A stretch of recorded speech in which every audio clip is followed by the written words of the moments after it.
दिल्ली के आसमान पर छाई धुंध की चादर अब धीरे धीरे छटने लगी है। गुरुवार की सुबह एक नई उम्मीद लेकर आई जब एयर क्वालिटी मैनेजमेंट कमीशन ने दिल्ली एनसीआर से ग्रेटेड रिस्पांस एक्शन प्लान यानी कि ग्रैप के तीसरे चरण की पाबंदियों को हटाने का आदेश जारी किया।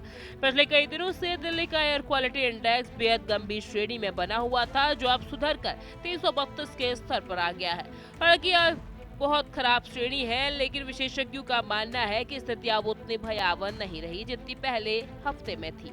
पाबंदियां हटने का सबसे बड़ा असर सड़कों और निर्माण साइटों पर दिखेगा। अब धूल उड़ाने वाले बड़े प्रोजेक्ट पर लगा ब्रेक हट गया है, जिससे विकास कार्यों को एक बार फिर से गति मिल सकेगी। ग्रैप 3 हटने से सबसे ज्यादा खुशी व्यापारियों और मजदूरों के चेहरे पर है। दिल्ली एनसीआर में पिछले काफी समय से ईंट भट्टों, स्टोन क्रशर और माइनिंग जैसी गतिविधियों पर पूरी तरह रोक लगी हुई थी। इस रोक की वजह से हजारों दिहाड़ी मजदूरों के सामने रोजी रोटी का संकट खड़ा हो गया था।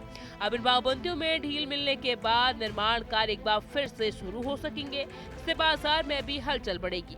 इसके अलावा गैर जरूरी सामान लाने वाले ट्रकों और भारी वाहनों के प्रवेश पर लगा प्रतिबंध भी हटा दिया गया है। हालांकि वाहन चालकों को यह ध्यान रखना होगा कि गणतंत्र दिवस की सुरक्षा व्यवस्था और परेड की रिहर्सल के चलते दिल्ली की सीमाओं पर कुछ अन्य यातायात प्रतिबंध अब भी लागू रहेंगे। ग्रैप 2 का लागू रहना इस बात का संकेत है कि दिल्ली की हवा अभी पूरी तरह सांस लेने लायक नहीं हुई। नियम के मुताबिक अब जब AQI 301 से 400 के बीच होता है तो ग्रैप 2 के तहत बड़े कदम उठाए जाते हैं। इसके तहत सड़कों पर धूल को नियंत्रित करने के लिए लगातार पानी का छिड़काव और वैक्यूम क्लीनिंग जारी रहेगी। सबसे बड़ी पाबंदी होटल और रेस्टोरेंट पर रहेगी, जहां अब भी तंदूर में कोयले या लकड़ी का इस्तेमाल करने पर मनाही है। प्रशासन की टीमें लगातार औचक निरीक्षण करेंगी ताकि धुआं बढ़ाने वाली गतिविधियों को रोका जा सके। साथ ही निजी वाहनों का इस्तेमाल कम करने के लिए पार्किंग फीस में बढ़ोतरी और सार्वजनिक परिवहन जैसे मेट्रो और बसों के फेरे बढ़ाए जाने के निर्देश भी बरकरार हैं। तो पर्यावरण विशेषज्ञों का कहना है कि यह सुधार अस्थायी भी हो सकता है, क्योंकि सर्दियों के इस मौसम में हवा की दिशा और रफ्तार पल पल बदलती है। CAQM ने अपने आदेश में स्पष्ट किया कि भले ही अभी ढील दी गई है, लेकिन अगर प्रदूषण फिर से बढ़ा तो पाबंदियां दोबारा लागू की जा सकती है। लोगों से अपील की जा रही है कि वे कूड़ा न जलाएं और निर्माण कार्य करते समय धूल से बचाव के नियमों का पालन करें। वहीं दूसरी ओर स्वास्थ्य विभाग ने बुजुर्गों और बच्चों को अब भी सुबह शाम की सैर से बचने की सलाह दी है, क्योंकि 300 के ऊपर का AQI फेफड़ों के लिए हानिकारक साबित हो सकता है।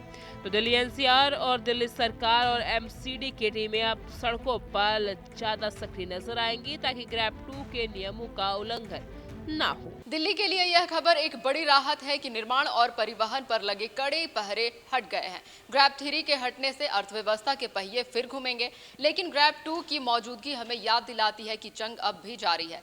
332 का AQI यह चेतावनी है कि हमें अपनी जीवन शैली में सुधार करना होगा। फिलहाल गणतंत्र दिवस की तैयारियों के बीच दिल्ली ने प्रदूषण के मोर्चे पर एक छोटी लेकिन महत्वपूर्ण जीत हासिल की है। अब सारा दारोमदार मौसम के मिजाज और नागरिकों की जागरूकता पर है कि आने वाले दिनों में दिल्ली की हवा कितनी साफ रहती है। कैमरामैन उज्जवल के साथ मैं पुष्पा चौहान, TV 100 नोएडा।